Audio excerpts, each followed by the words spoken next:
how do you stop wasting time on bad prospects? When it comes to outreach or people trying to find clients, people think about cold outreach most of the time. You know, sending emails, like DMing people, maybe even cold calling. But the problem with cold outreach is that most of the time it's pretty annoying. Like if you just DMing random people and trying to sell your services, I mean, most people are going to be annoyed by that. And also, they're not going to be nice to you because they don't know you. I mean, it's even worse if you do cold calling. Like I did cold calling for my previous business, but it was like really annoying. So yeah.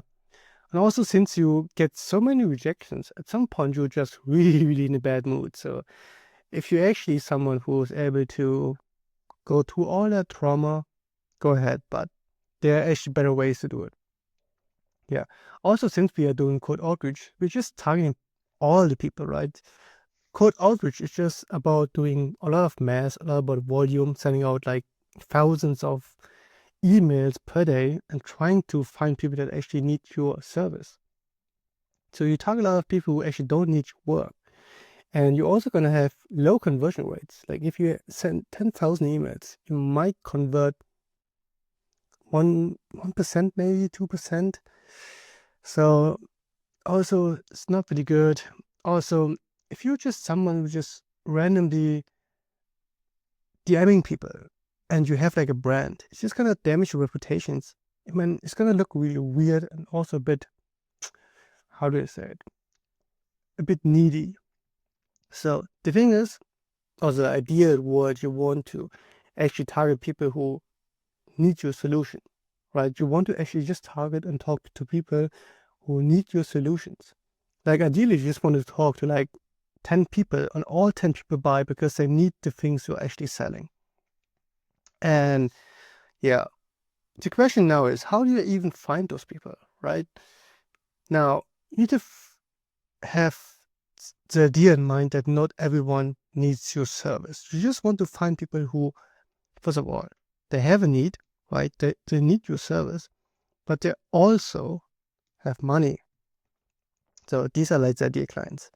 If you have someone who has money, but they don't have the need, like if you're trying to sell like fitness coaching to someone, but they are already in great shape, then you're just gonna annoy them, like, and you don't want to do it, especially if you have a brand.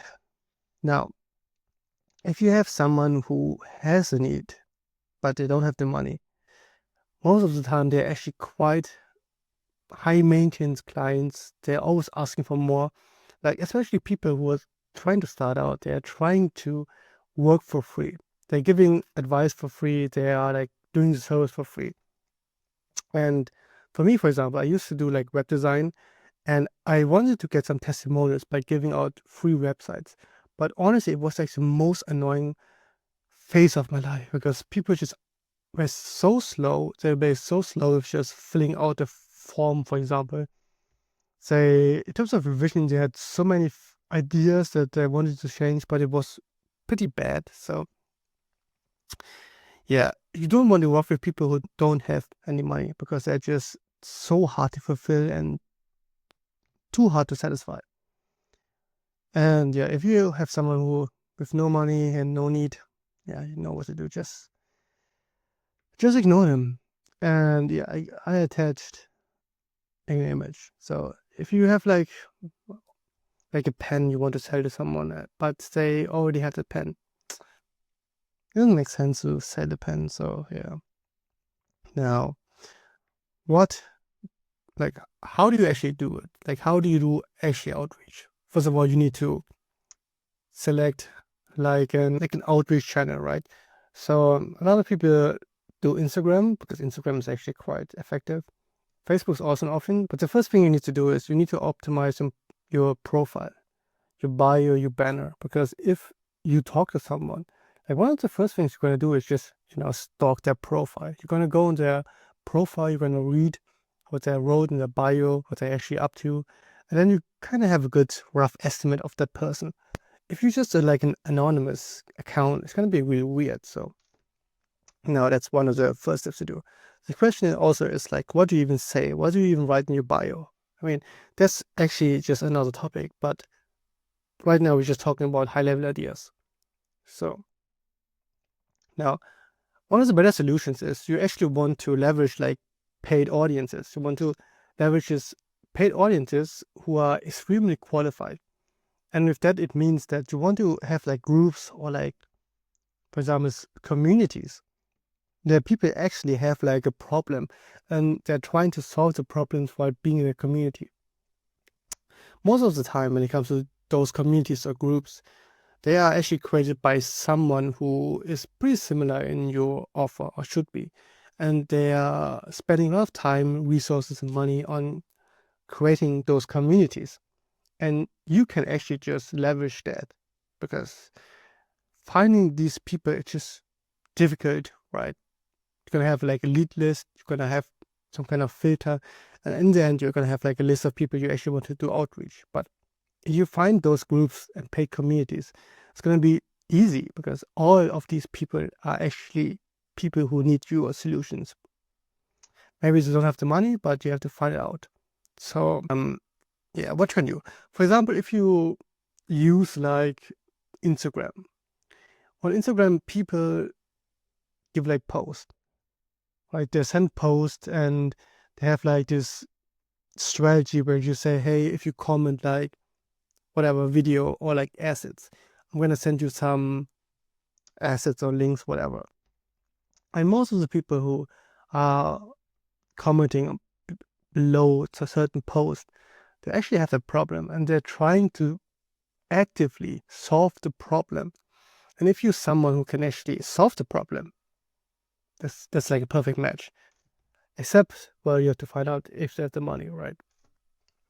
Also, what you can do is, if you're actually in the community, for example, you are in school, you know, the Alex Hormozi community, maybe you are like in Discord group, you can find potential prospects in the members area. So just talk to them, have a conversation, you know, you engage with them like daily, maybe just help them as well. Like, for example, if you have like a community where people want to learn about TikTok, like how to edit TikTok, how to make money from TikTok shop, just trying to help them, you know, like, hey, I have my own TikTok shop. I already made like 10K, 15K, 20K, whatever. This is what I did. Like, if you know, want to apply those informations, feel free to do so. The thing is, with all these strategies, is you want to actually add value first. Like, you want to give them something so they can actually trust you. Because in the end, people only buy from you if they first have a problem and if they have a trust for you. Like, if you have the problem, you have the money, and you have someone you can trust, they are most likely going to buy from you. So in these kind of steps right now, you just want to build some trust. Here, all right. So you want to build some trust. This is basically the idea that you want to do here. Yeah. And since you're building more trust, you can just, you know, build like a relationship. Like if you have like an audience group of like 5K example, and you add value, you give some tips, you help people actually out and they get some nice feedback from that. You can add them to their, you know, as a friend to your Instagram, to your school, whatever. Just send them a friend request because in the end, you're going to be someone who's giving them a lot of value and they're going to follow you because they actually see benefit. Like the problem with, for example, LinkedIn, like people do automations to send out friend requests to certain people. Like a lot of people are just like, they don't really offer anything. Like you just want to connect, but why should I follow you? In these kind of steps, you want to give them a reason. Like, why should they follow you? I think that's one of the biggest questions you should answer yourself. And the more value you can give, the more money you're gonna make. So yeah. Now, one of the questions is if you actually have all those friends, maybe in school, Instagram, Facebook, whatever, what do you say in the DMs? Well, so on a high level, right? The first step, you want to create context. So since they've known you for like a short time, they need to know about what you actually do and who you are as a person. They're gonna have like let's say, like an idea of you as a person. Maybe you're the coach who helps people lose weight, right? Just like the easiest, let's say, example I can give right now. And in the DMs, you actually want to get to know them. Like, what is their problems? Like, what are they doing? What are they trying out? So, furthermore, you want to just have a normal conversation, like a normal, flowy conversation. And sometimes that's kind of difficult if you're just trying to use templates all the time, because it seems kind of fake, right? Especially if you don't really, let's say, have that flow in the DMs. Like they ask you something and you send like a generic message after that. So you want to have like a normal conversation, get to know them, get to know their problems. Also, you can do like market research, like get to know your customer first. This is like the step where you can actually learn a lot about the people you want to work with. It's not about just selling, it's about refining your offer, about learning more about the person so you can actually talk their language way more like deeply than they do. You should get the feeling that you understand the problems even better than they do. And here you can do like research. So what are research? Now, after you, let's say, get to know them a bit, and get to know their problems, you can find like inefficiencies in their thinking. So what did they try so far? Like, what did they do? Maybe they have a problem that they want to solve, and I mean, problem that they want to solve because they are in those communities. But what was their approach so far? Did they try something? What results did they get? Sometimes they did something, maybe they got some results, but it wasn't like the best result. So with your solution, with your mechanism, it could be even better. And ideally, you just want to like steer them in the direction of your offer, if you can help them. That's the key part. If you can help them. If you can't help them, right, you can just provide value and maybe send like and give them like a Loom video and say, hey, this is what I would do. Like, this is my idea, my strategy, my way of doing, and it helped me a lot. Maybe it would help you as well. So, but in this case, you just want to talk to them, get to know them, and actually, understand their problem. Yeah. Well, you want to educate, provide solutions. We talked about that. And now, so if the person is actually not qualified, it's fine. Like, you spend some time talking to that person, providing some value. Maybe the person doesn't have the money. Maybe the person is at a step where you can't help that person. Maybe he did all the stuff you already did, like did all the stuff that you're already offering. There are a lot of cases where the person is not even qualified for you, and it's fine. Just try to help them out. They're gonna remember you as a good guy. You're gonna build up some reputation. It's a long game in the end, so don't be pissed if it doesn't work out, right? So yeah, but in the case where you get their context, to ask some questions, to get to know them as a person, you made some research. If they if they check out all the boxes, what do you even do? I mean, the next step would be to just offer a call and you can ask them directly, hey, are you free for like a 15-minute chat this week? And what you do in this call is you give them like a personalized walkthrough of your process and how you can implement it. So you want to have like the problems, right? You want to know problems they have. Let's say you want to have the problems, and then you want to map that to your mechanism, like what you actually are offering.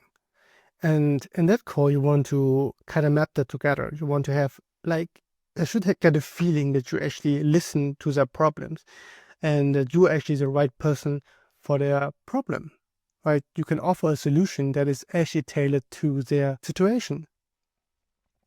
And yeah, always important, before you actually sending the booking link, give them like 2 dates and let them choose and then confirm the call. It doesn't really take, let's say, that much. Just send them the link, say, hey, did you confirm it? Good, whatever. It's fine. So This is like it's a high level overview. Now there are a couple of things that you need to let's keep in mind when you doing outreach is that when it comes to marketing, in the end, marketing is just giving people what they want on the front end, right?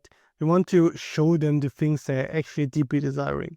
And a lot of times people don't really know what they want. A lot of people want more money, more status, more fame, all the superficial things. And you need to satisfy that need.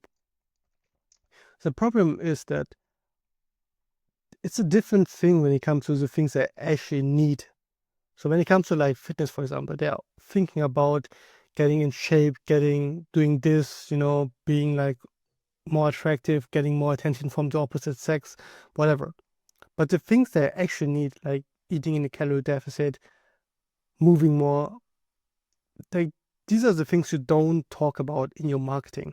This is like something that you are doing when you're actually doing the service implementation. But it's not something you do in your marketing. So also really important thing. Like if in these kind of steps, right? Wait, no. And in these steps, you talk about the what they actually want. And after they're committed to your program, you're gonna give them what they need. So this is like the idea. Most people don't know what they want, but they know what they need. So they want more money, they want more time. But the thing is, we need to identify, especially when we want to help them, what they actually need. So give them what they want on the front end, and then give them what they actually need when you're working with them. So now let's talk about trust. So why do people actually buy? I mean, you need to have trust with that person. If they don't trust you enough, they're not going to buy from you. And especially if you like a random person, if you have like a qualified prospect and you want to turn them into like a loyal customer, there are certain steps you need to do. It's like in this case, how do you explain this? It's like if you think about like a battery, right? You are charging up the battery. So it's like 10%, 20%, 40%. And there is a certain threshold where the person trusts you enough so they would actually buy from you. And now the question becomes, how can I earn the trust of my prospects? Like, how do you even get to the point where a qualified prospect becomes your loyal customer? And when it comes to like the new way of finding customers, the best way is actually just to give them a lot of value. So we are, in this case, we give them value by helping them, educating on potential solutions. And if they actually take our advice and get some results, they're going to trust more. But it's going to be like 20%, 40%, maybe more, depends on the person, right? What we can do to gain their trust even more is to send them some case studies. So if you worked with people before who were in similar situations, right? So for example, you are a fitness coach, you're talking to someone who let's say it was like a 40-year-old mom. She just had her first kid and she's trying to lose all the weight. If you had someone before in a similar situation, you can just send like the case study to the person, like say, like, hey, I had this exact situation before where you are right now. I helped that person to lose 20 pounds, whatever. This is a case study. If you want to read it, go ahead. And don't be pushy about it. Just send them free stuff. Also, worksheets templates. So PDFs, for example, guides, worksheets, whatever, right? Content. If you have like a YouTube content channel, right? Just send them like a video. Hey, step-by-step guide that would help you. And yeah, also if you want to do looms, like if you want to actually do some audit of whatever you want to do. For example, you are like a web designer, right? You want to help them improve their websites. Like send them a loom, do like an audit of their current website, and then explain why this and this might not be ideal. So yeah, at some point, if you implement all these kind of, steps, you're going to get more trust. You're going to gain more trust with the person. And eventually, I mean, that's the plan. You want to have a loyal customer. And the nice thing is, if you have loyal customer and they have trust with you, they're going to stay for a longer time. That's the thing, if you actually do good service. So if you do like a good service, good, I don't know why it's yellow right now, good service, you should provide a good service to them. They're going to be a customer for a long time. So I'm going to do a smiley. They're going to be a loyal customer for a very long time. Thank you for the video. Thank you for listening to my video. And yeah, if you want me to take this framework and apply it to your own situation, comment it, put a comment. So now, if you want me to take this video and apply it to, if you want me to apply this framework to your situation, write down in the comments, and then I'm gonna do a video about it. And yeah. So thank you and see you next time.